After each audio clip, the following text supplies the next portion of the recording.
If you have one, just take out a dollar bill. There's 4 words on the back that we look at every day, but don't really think much about. It says, "In God we trust."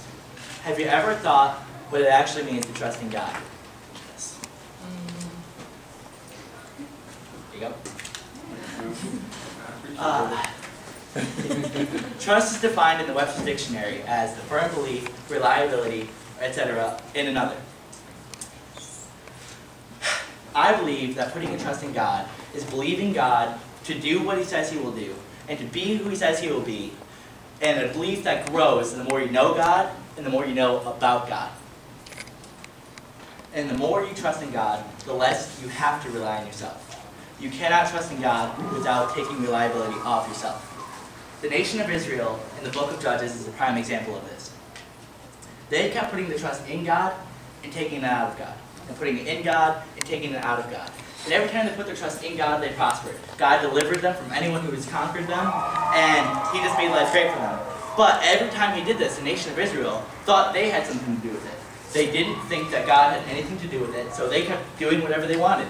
And God says, no, I did it, and I'm going to prove it. Bam, you're conquered again. Let's wait till you trust in me again to fix that. And later on, they'd say, God, we kind of need you again. And He'd come and deliver them. Every time they cried out, He delivered them. But every time they turned away, He conquered them. They only trusted in God for miracles. They did not trust Him for blessings. The difference being, without a miracle, you won't be okay. Daniel had a miracle. Without that miracle, he would have been cat food. Solomon, on the other hand, had blessings. Without the extra wisdom that God gave him, he would have been an okay king. He wouldn't have been anything special. We wouldn't talk about him today. We wouldn't remember him today. There would be no reason to. But God gave him that wisdom because he trusted in God to bless him every day and to overflow his life with blessings. So he became one of the greatest kings Israel ever had. And we remember him today, we talk about him today because of the blessings that God gave him. And he was a humble king. He was a great king, all because of God. When you put your trust in God, He will take care of you and then some. I know this personally because last year, I was supposed to take a mission trip to Honduras. And we had to have $1,100 in by a certain date to buy the plane ticket or we couldn't go.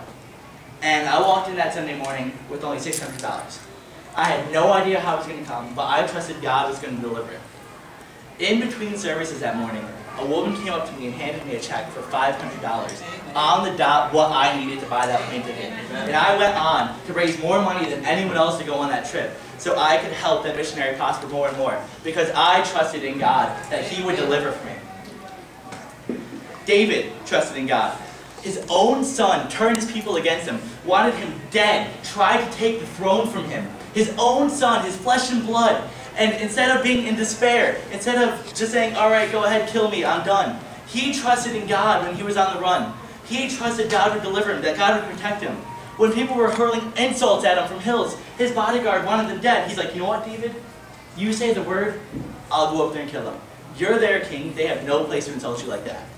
But David, his heart was soft, and he said, no, it's not my place. God will judge them. God will make sure that if they're wrong, they're punished. But if they're right, He'll check my heart. He'll let me know, and I'll fix it. He wrote Psalm 3, 3, and 4 on the run from Absalom. He says, but you are a shield around me, O Lord. You bestow glory on me and lift up my head. To the Lord I cry aloud, and He answers me from His holy hill. God says He will be our protector.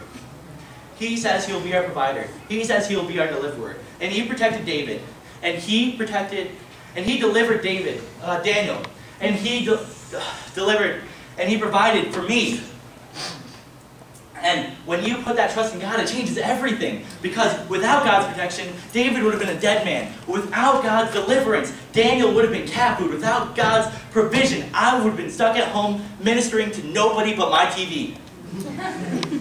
Now, when you put your trust in God, He will come through for you, just like He came through for Daniel, like He came through for David, like He came through for Solomon, like He came through for me. When you put your trust in God, He will come through for you, and then some. All you have to do is trust.